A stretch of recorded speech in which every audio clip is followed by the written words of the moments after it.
Well, a warm hello. This is Dan Arth, and for the next 1 hour, I will be reading from the June 10th, 2026 issue of the Toronto Star on the Niagara Frontier Radio Reading Service. And our first headline from the Toronto Star: Health Canada quietly reviewing pesticide the agency said was safe.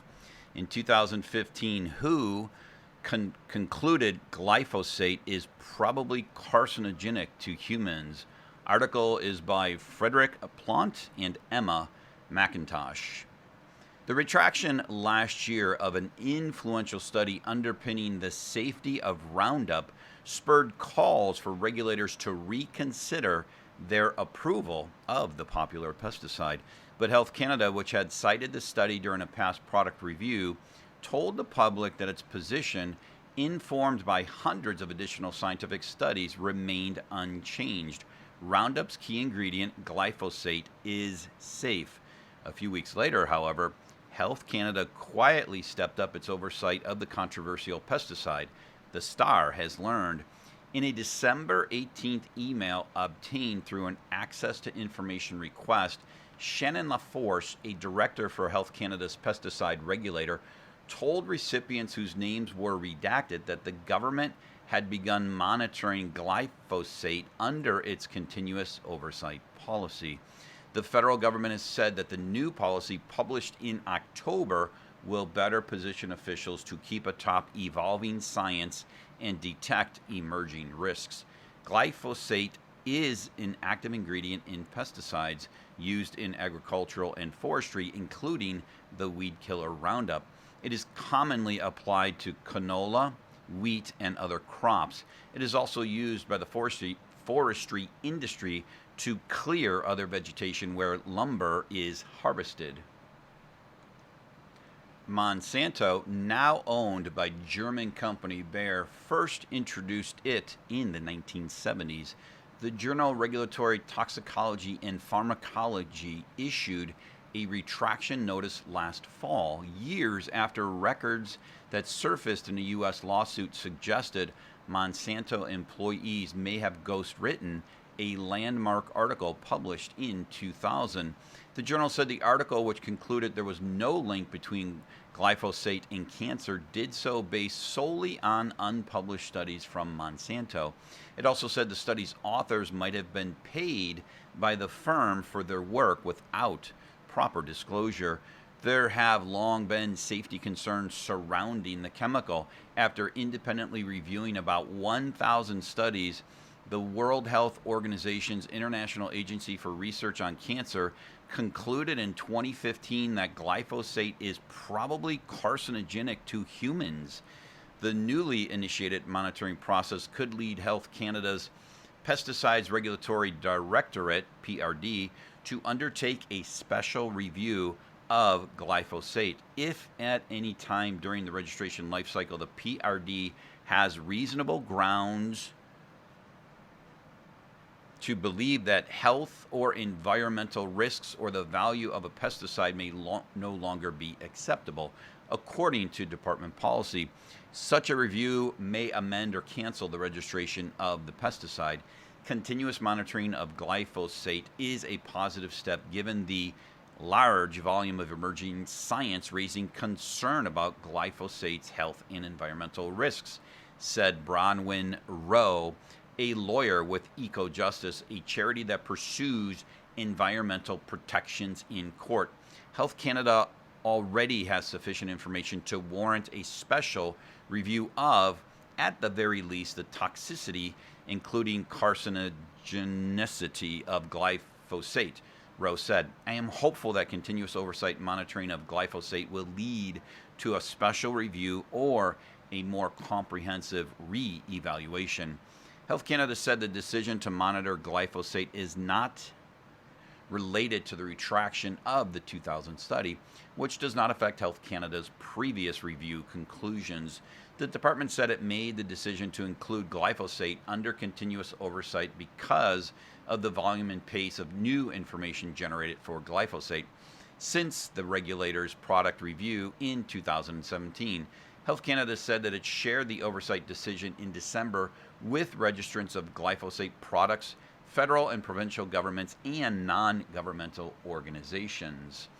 Though Health Canada's intent is to expand continuous oversight to cover all registered pesticides over a number of years, the department said it is phasing it in with a shorter list of products, including glyphosate. Asked about Health Canada's monitoring, Baer said that this process does not indicate a health concern for glyphosate. Baer says it stands behind the safety of its glyphosate-based products, and national regulators that approve herbicides for agriculture and forestry have generally agreed. Health Canada has approved glyphosate-based herbicides for use until 2032. Last year, it reaffirmed the results of its 2017 review that found the chemical is unlikely to pose cancer risks to humans. Health Canada said it reached this conclusion using a more restrictive, risk-based approach that differed from the WHO's assessment of glyphosate as probably carcinogenic. The science around the chemical is disputed.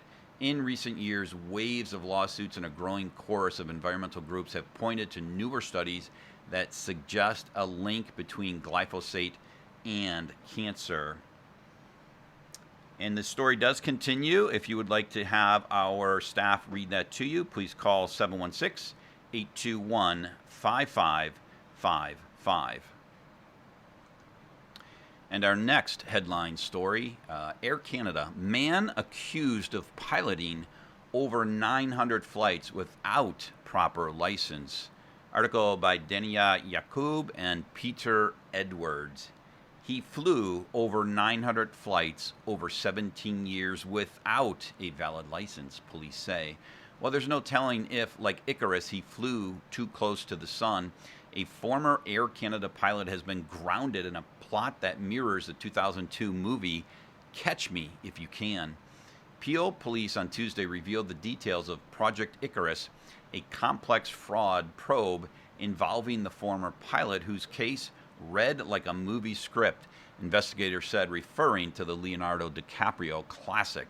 Police announced charges against 59-year-old Jeffrey Wall from Barrie, including fraud and public mischief, following the 4-month investigation during a news conference at Peel Police Headquarters. Where have you seen something so sensational? Chief Nishan Durpa asked in an interview at Peel Police Headquarters.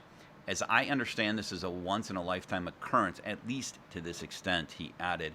This is very similar to a doctor who is licensed to practice family medicine and is doing brain surgery in his office, Deputy Chief Nick Milanovich told reporters. To me, this is a safety issue.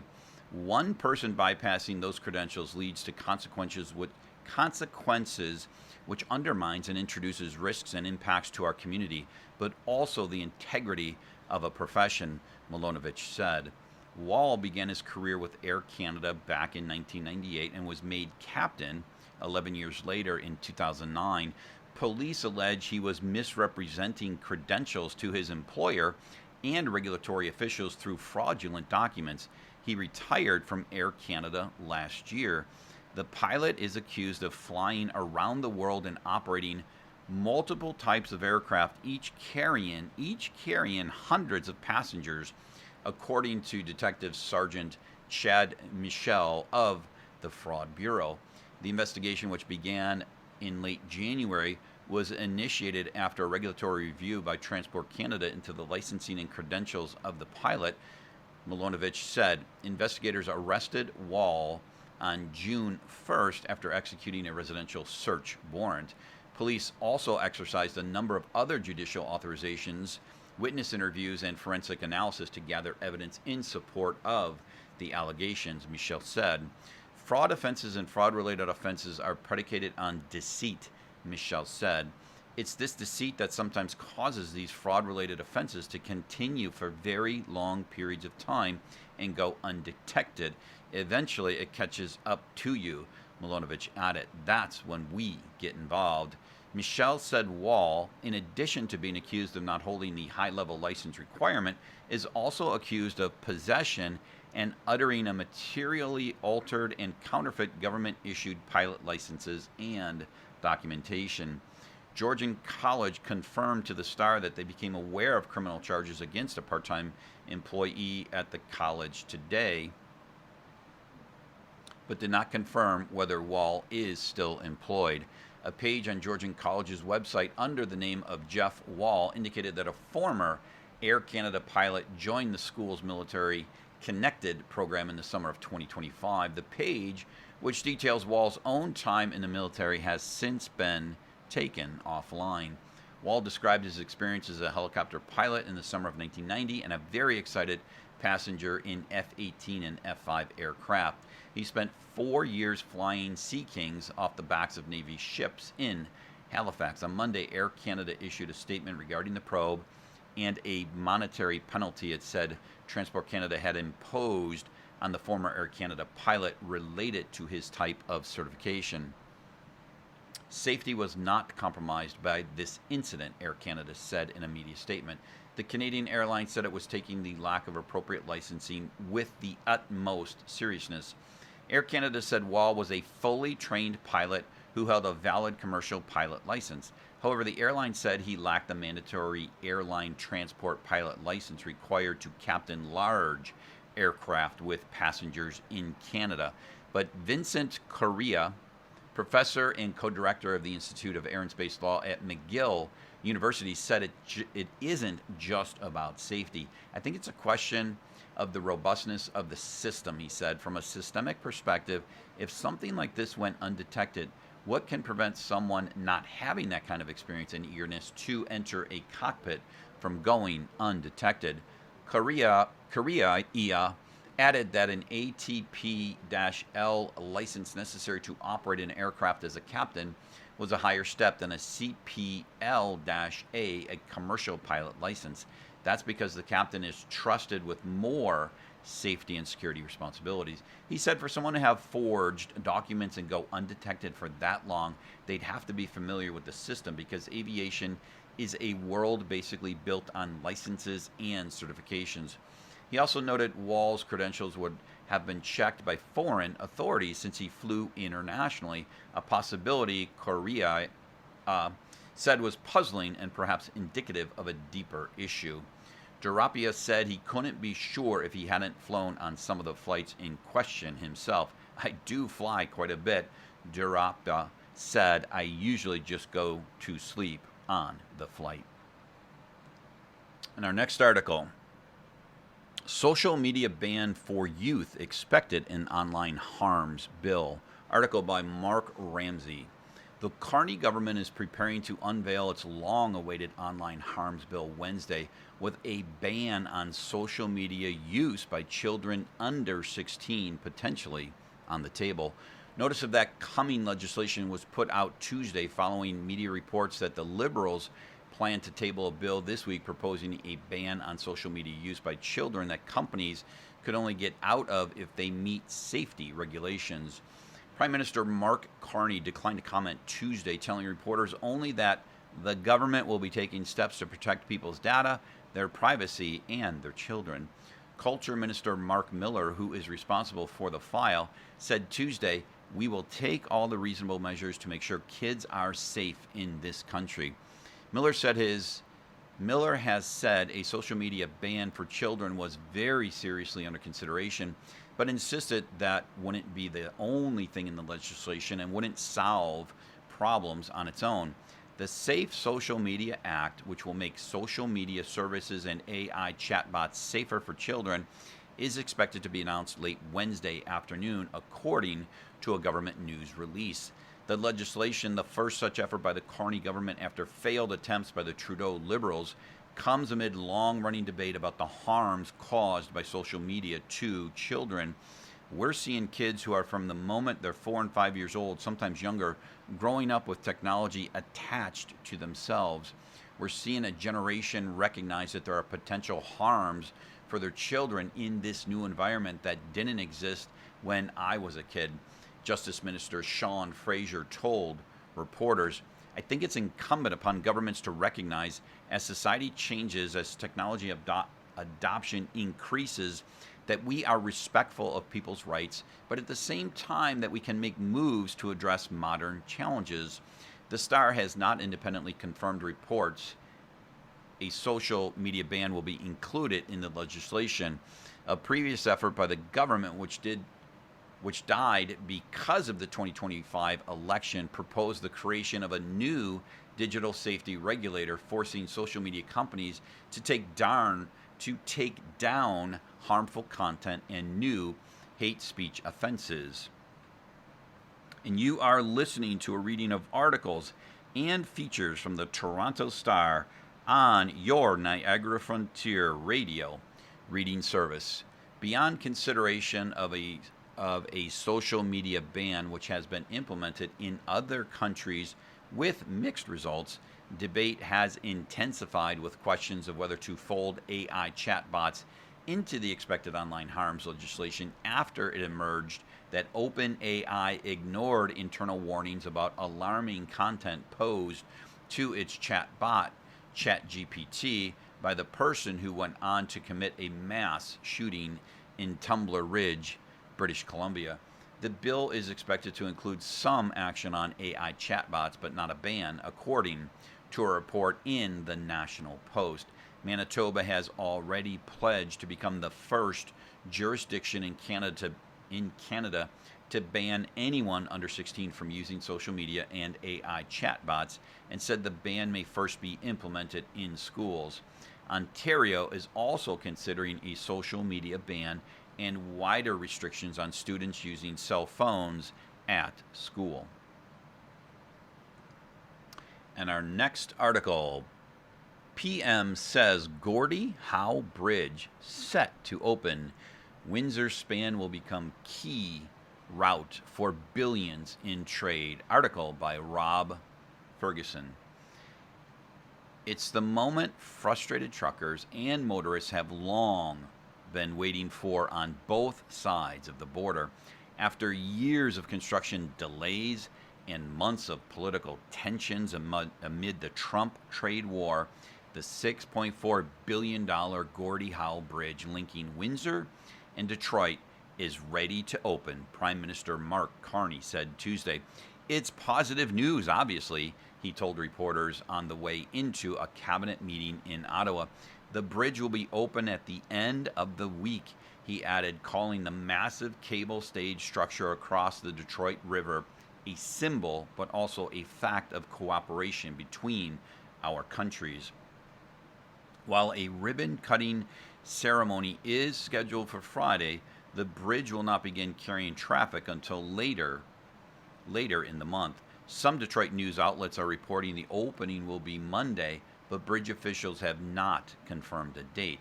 With direct links to Highway 401 and I-75 in Michigan, the bridge, named after former Detroit Red Wings star and Saskatchewan native Gordie Howe, is expected to become the main route for two-way truck traffic between Canada and the United States, carrying billions of dollars worth of goods. It will allow truckers and travelers to avoid the nearly 100-year-old Ambassador Bridge, which on the Canadian side can only be reached by navigating a 5-kilometer Windsor road dotted with traffic lights, slowing traffic.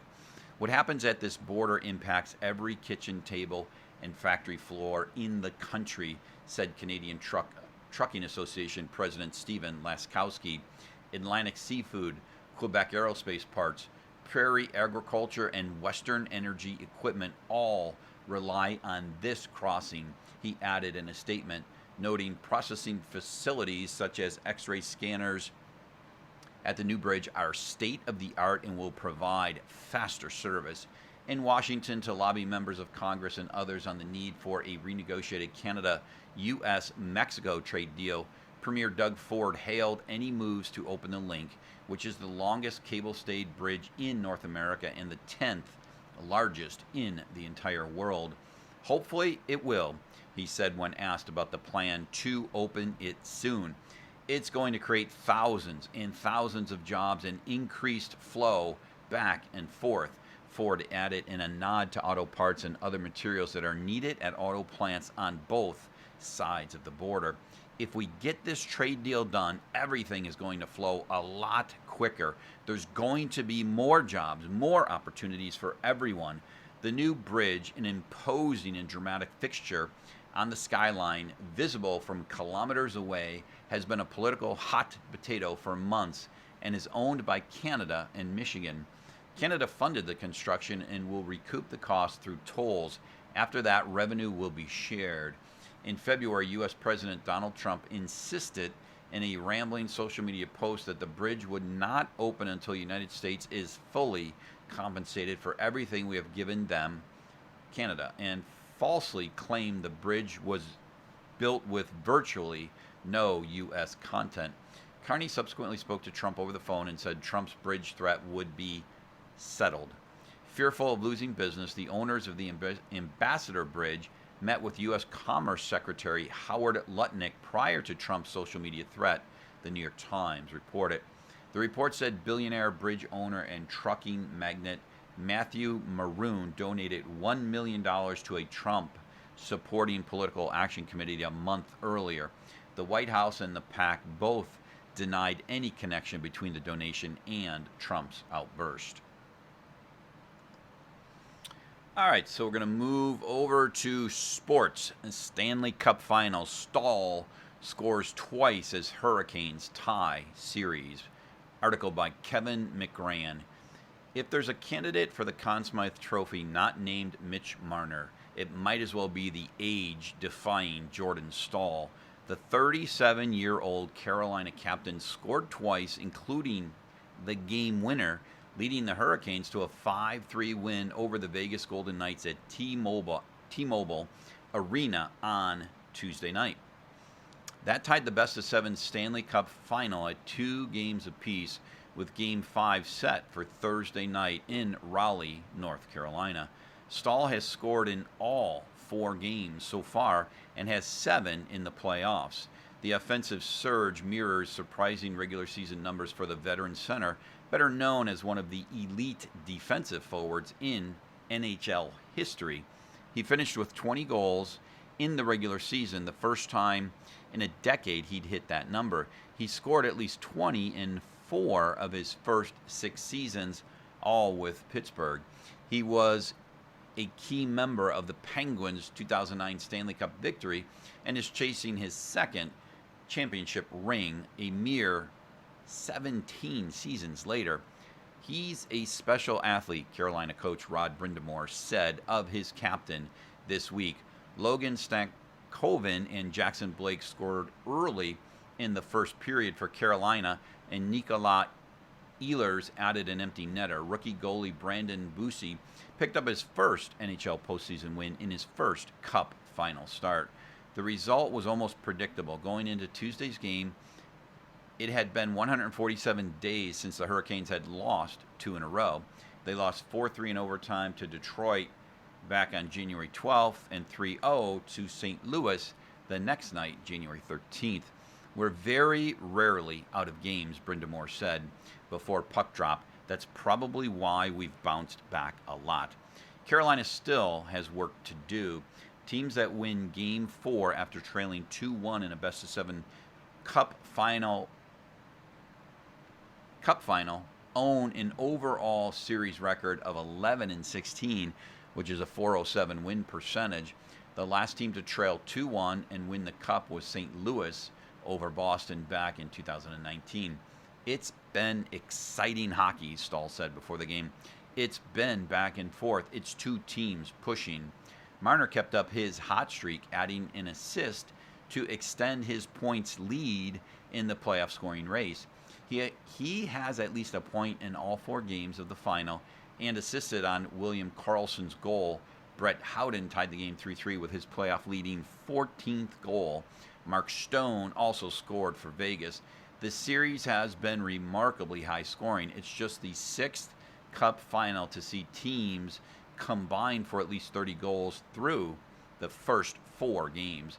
The firepower everybody has players that can score, said Brind'Amour. That's why you're seeing scores go up. We certainly don't want to give up that many goals. Who's in net? There is one pregame lineup mystery. Who would be in Carolina's crease? Frederick Anderson, who had started every game in the playoffs but started to look shaky, or Boosie, who had the number one job most of the season and replaced Anderson to start the third period in Game 3. Brind'Amour kept it close to his vest. Not going to discuss it. You'll see when we get out there. It's not usually his style, but Boosie is unusual as a goalie. He's left-handed, and that can mess up shooters. So letting Vegas mull it over might not have been a bad thing. In the end, the twist wasn't so much the starter, Boosie. He'd played well enough to deserve it. It was Pieter Kochevac as the backup with Anderson a healthy scratch. Anderson was hit in the head in the second period of Game 3 on a goal that was called back for goaltender interference, but Brind'Amour had insisted Monday that Anderson did not feel any ill effects. All right, our next article in sports, we're going to go from Stanley Cup, how about to World Cup? How Marsh made it to this moment. Canada's coach crafted identity around the world. Article by Joe Callahan. Jesse Marsh was late for an accounting exam. He was an Ivy League economics student, but also he was a professional athlete. The duality of man. Well, not quite. Just two strands to the lifelong plurality of Marsh. He was an affable, down-to-the-ground Midwesterner, as well as a hyper-focused, analytical go-getter. He was in a hurry, going and coming. Big things, better things, hard things like accounting exams, but he was making time, reaching out, connecting. It was 1996, which means Marsh was 22 years old then. He stopped and made time for Mitch Henderson, who reckons it was their first proper meeting. We were 2 years apart, but Jesse was in the same economics class. He'd just been drafted in the MLS and was commuting back and forth from Princeton to D.C., recalls Henderson. I remember he was on his way to take the exam I'd just taken, an accounting exam. He was rushing but stopped. But he did stop to talk. We had a funny exchange together. In the 30 years since, they've rarely been apart. Two very different Midwestern men trying to do the same damn thing, thrive in the tempest of coaching sports at the highest level. But first, that test. It went poor for both, or certainly poor for me. Maybe I shouldn't speak for Jesse, but hey, we both graduated. They did, from Princeton, and then from the pressure cookers that rattle and spit out coaching wannabes on the way up. Henderson has been head coach of the Princeton men's basketball team for 15 years, hauling in Ivy League titles and leading the Tigers on fairy tale March Madness runs with historic upsets. From Princeton to Chicago, New York to Salzburg and Leeds, Marsh has done plenty of leading, winning, and upsetting of his own. This week he embarks on something new, a first World Cup odyssey as head coach. In recent weeks, the star spoke in depth to Henderson and multiple others who spent time with Marsh on his lifelong trek across planet football as he spearheads Canada's men into the biggest moment in their history. This is Marsh's journey around the world. Made, molded, and mentored in the Midwest. Depending who you ask, Racine, Wisconsin is either known for Kringles, a flaky, fall-apart pastry brought over by the Danes in the 1800s, or for its sturdy, stoic, industrial backbone. Its first economy was built on machines used to separate the wheat from the chaff. Any player coached by Marsh over the past few decades would surely nod a knowing nod. The exciting, exhausting demands of Marsh the coach, the relentless work rate his system is built on, comes from many places. Plenty of it comes from his hometown and the wider Midwest. Marsh's father worked on the production line of a tractor part manufacturer. Effort was never optional. Yet, like the beloved Kringle with its 32 layers, there's more to Marsh and his part of the world than just work. He previously spoke with the Star about the community and human connection of his grandparents' tavern and of asking wife Kim out on their first date the day after he got his driving license at age 16. He wears his heart on his sleeve, Henderson says. It's like a pure place to grow up and be from. Great values, a pride in place. but down to earth. Leeds felt that way to me for Jesse, but Canada really feels that way. An incredible fit. And you are listening to a reading of articles and features from the Toronto Star on the Niagara Frontier radio reading service. After Princeton, Marsh and Henderson reconnected and formed their lifelong bond back in the Midwest. Henderson was honing his talents under veteran coach Bill Carmody at Northwestern. Marsh had followed his own instrumental mentor, Bob Bradley, who he worked under at Princeton and DC United, to the Chicago Fire. He was a combative midfielder and made his international debut on the back of form there. He was already thinking as a coach. Jesse would come to our games and sit behind the bench and listen in, says Henderson. We were spending a lot of time together and just always talking about sports and how they work. All roads lead to and from Princeton. The pathway from homely Midwest to Ivy League prestige might not seem logical or straightforward. It was neither, but Marsh family worked hard to afford Jesse's opportunity. Marsh has often hailed the influence of Bradley as the big reason I am where I am. In a wider sense, the orange bubble of Princeton gave liftoff to Marsh's dreams and aspirations. When some of those popped and fell, he'd return to the New Jersey campus to heal, hone, and go again. It was playing for the Tigers that lit the fire for seeing the wider world, early tournament trips across the Atlantic sparking my interest about what it would be like to live in Europe, Marsh once told The Athletic. Before they get there, there were learning curves. It was one of the ironies of his journey that Marsh's first job in management was a modest struggle in Montreal.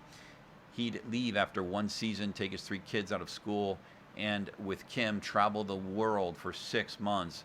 When he came back, it was to Princeton to ponder what went wrong while doing home improvements for his friend. He was basically a landscaper, laughs Henderson. My wife was pregnant at the time with our second kid. We were doing our patio in the backyard. Jesse has a terrific sense of humor, very quick to tease. I remember being at a golf outing and Jesse was like, "Don't worry about me, just working on your backyard and putting in the bluestone." Jesse's outlook then, without being sorry for himself, was, "Geez, when am I going to get my break? Because I know I'm right there." It would come close by when the stateside arm of Red Bull's vast experience enterprise struck on Marsh as the man to lead them forward. He'd spend the next 6 years with its teams, buying all the way into the footballing philosophy, which is now Canada's too. He saw the vision for Red Bull, and it took off immediately, adds Henderson. We were there for that whole run. He was fluent in German with whatever the F he was doing. It's insane. I remember in 2017, 2018, and I was in the car with him and he was learning German, had tapes from the teacher. It's not an easy language, and he was already flying along. If you are interested in hearing the remainder of this story, our staff will be happy to read it to you. Please call 716-821-5555. All right, moving over to the business section.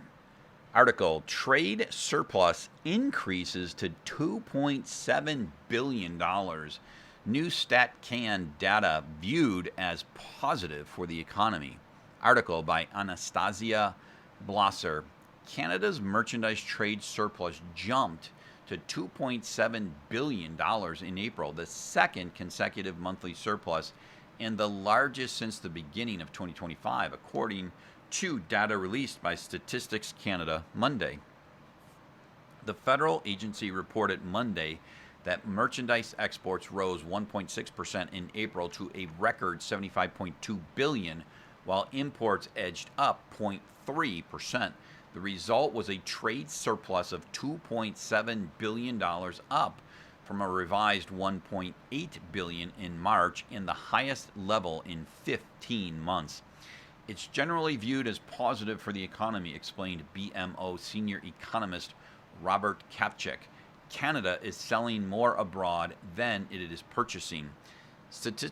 Statistics Canada said the April surplus was the largest since January of 2025. Exports of energy products rose 9.7% in April, following a 23.4% increase the previous month. Statistics Canada said both increases were fueled by higher prices, which continued to climb amid uncertainty caused by the conflict in Iran. Crude oil exports, which increased 7%, contributed the most to the monthly gain. The trade balance has improved largely because of higher resource prices, said Kapchik. Even if the volume of those shipments rises only modestly, the value of those shipments has jumped sharply because of higher global prices for oil. For example, total exports rose 1.6% in April to a record $75.2 billion, driven by a 9.7% increase in energy product exports, which was partly offset by a 17.5% decline in exports of metal and non-metallic mineral products. Total imports rose 0.3% in April to $72.4 billion, supported by a 16.9% increase in imports of basic and industrial chemical, plastic, and rubber products. The increase in exports points to trade becoming a source of economic growth this spring after acting as a drag earlier in the year. Combined with encouraging GDP data for April, that could help calm fears of a recession after Statistics Canada announced the country's GDP had met the threshold for a technical recession in late May. Fuel analyst Dan Mateague agreed that trade could continue to provide support for the economy in the months ahead if oil prices continue to remain high.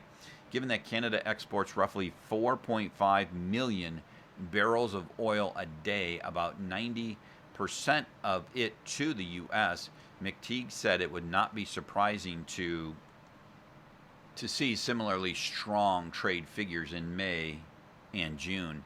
Needless to say, the surplus will help cushion the fiscal impact the energy crisis is having on both personal and public finances across the country, he said. TD economist Mark Ercola said with improving export volumes in April, there could be a positive reversal in trade dynamics on Canada's horizon. That said, with flows still heavily influenced by volatile components, notably oil, gold, and autos, trade contributions are likely to remain choppy through the remainder of the year, he continued. Ercolo also pointed to the Canada-U.S.-Mexico agreement, CUSMA, review deadline on July 1st, which he says looks unlikely as negotiations have yet to gain steam. If the deadline were to be missed, he noted CUSMA would remain in effect and shift into rolling annual reviews, which he warns could bring prolonged negotiations and ongoing trade uncertainty. In our next article from the business section of your Toronto Star, has the condo market hit a new low? Some sellers are seeing 10 years of potential financial gains wiped out. Article by May Warren. One has a concrete pillar in the middle of the living room, another a balcony that faces a wall of other condos in a neighboring building. A third spent months on the market. They are all small downtown Toronto condos at under 700 square feet that recently sold for tens of thousands of dollars less than what they went for in 2017 or 2018. While the average condo price is up over the past 10 years, these sales show just how far the market for smaller generic units has tumbled. Real estate professionals say, erasing roughly a decade of potential gains. Absolutely, there's a lot of condos that are selling for 2018, 2017 levels, said Andrew Herold, co-founder and broker at condos.ca and property.ca. We saw incredible growth from 2017 till the spring of 2022, and all of that has pretty much been reversed. After years of hysterically low interest rates, the region is seeing the biggest price correction since the 1990s. Average prices have dropped almost 20% since the peak in February 2022, according to the Toronto Regional Real Estate Board, TRREB. Tom Story, a real estate agent at Royal LePage Signature Realty, said Most condos he's selling this year are going at roughly middle 2019 prices, but units under 600 square feet without parking are the most difficult to sell. These condos were always sold from investor to investor, and now the investor is not the buyer, Story said. People who are buying condos want to live in them, so they are more picky and have more options, meaning they can get something bigger for not that much more money, he added. Harold said condos are the most vulnerable part of the market, as typical purchasers, often first-time homebuyers, are more impacted by changes in interest rates than people who already own their homes. We are seeing a lot of buyers sitting on the sidelines, he said, adding they're trying to time the market and figure out where the bottom is. No one knows the answer to that question, and factors like the ongoing war in Iran will impact whether prices plateau or continue to go down, he added. According to the TRREB, in the first quarter of 2017, the average price for a condo in the region was $489,551 compared to $618,484 in the first quarter of this year, an increase of 26%. In 2017, the Toronto market was booming. Prices had gone up about 24% from the first quarter of 2016. Developers were focused on building smaller units in the last 10 years. They were building one-bedroom units and units that were easier to sell, Harold added. But now the market is flooded with smaller units at or around 500 to 600 square feet in generic buildings. Brittany Kostov, Industry Relations Officer at Zoocasa, noted that in most neighborhoods, condo prices have increased since 2017. Based on a Zoocasa analysis of TRREB numbers from the first quarter of 2026 versus the first quarter of 2017, average condo prices rose by about $186,000 in the Toronto E10 Market District, West Hill and Centennial, Scarborough, and about $305,000 in the C4, Bedford Park, Northtown, Lawrence Park, and Forest Hill North. They also went up in the downtown entertainment district of C01 by about $116,000 over the same period.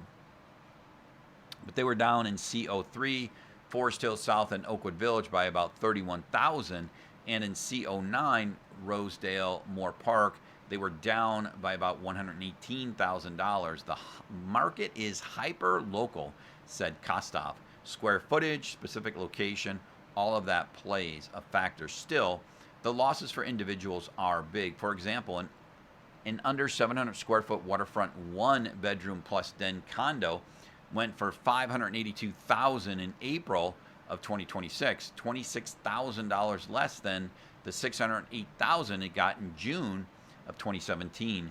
Those numbers don't include realtor fees or closing costs. Grace Chan, a realtor with Forest Hill Real Estate in Yorkville, agrees that larger units are holding value. If you have a good location and a good layout, that will help. So what happens to the unwanted condos? Some of them will be snapped up by large investment firms, Chan said.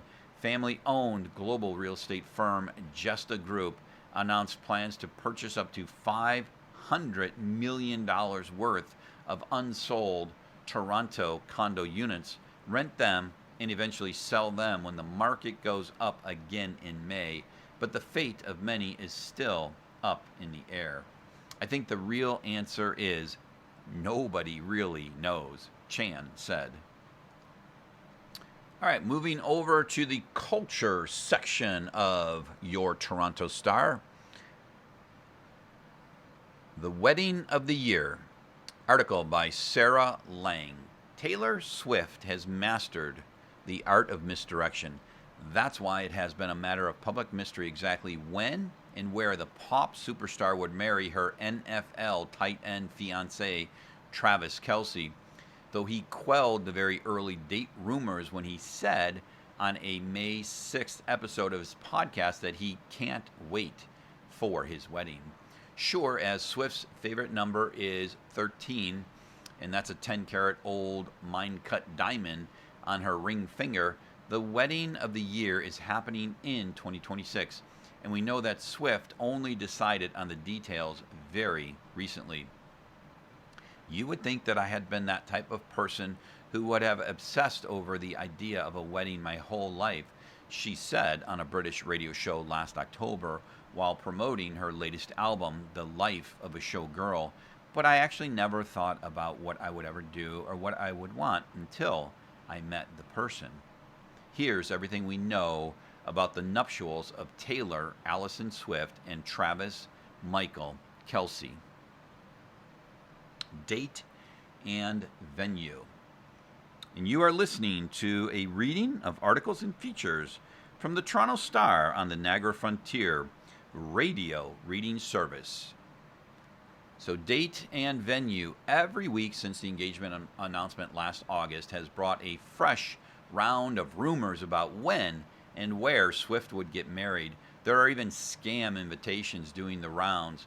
Country singer Maren Morris, with whom Swift duetted on Fearless, Taylor's version, told SiriusXM that she'd almost been taken in by a fake RSVP request via text.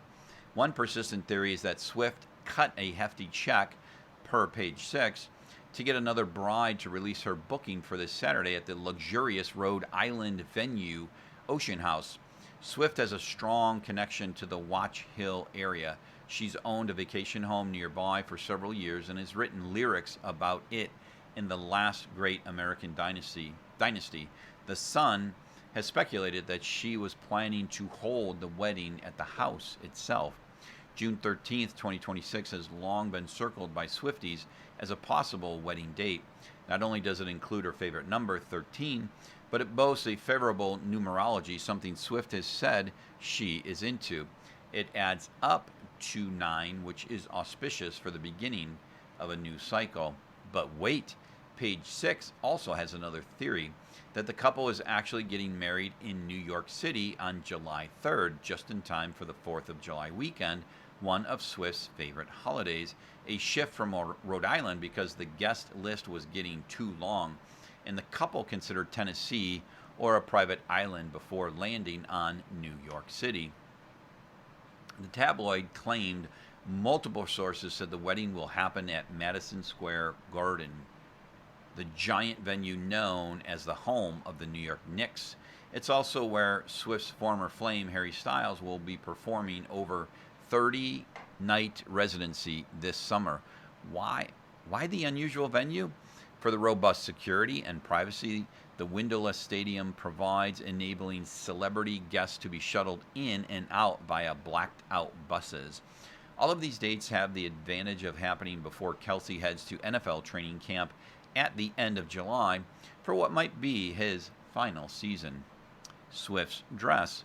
According to the Daily Mail, Swift's dress will be inspired by Elizabeth Taylor, a Hollywood icon that she's long admired and has referenced in song lyrics twice.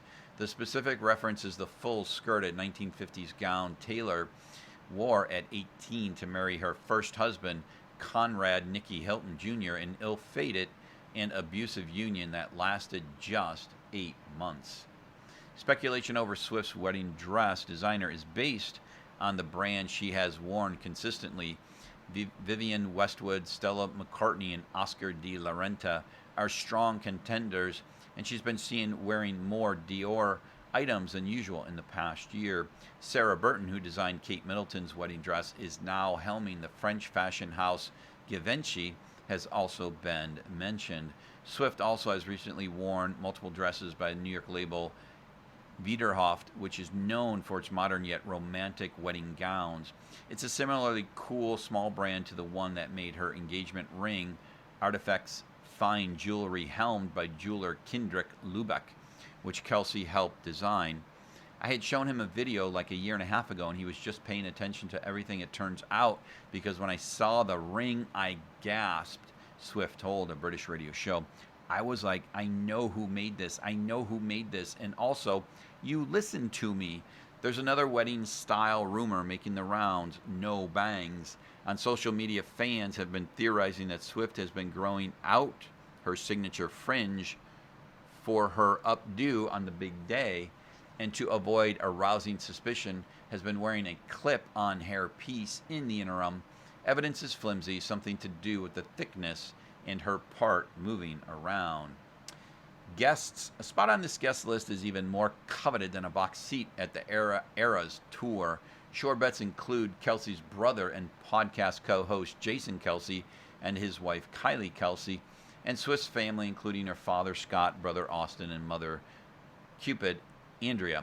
Swift's childhood friend Abigail Anderson is speculated to be a bridesmaid alongside Ashley Avignon, who has been pictured with her out and about lately. It's not possible that Swift's 3 beloved cats could make an appearance. Some familiar names have made allusions to possible attendance.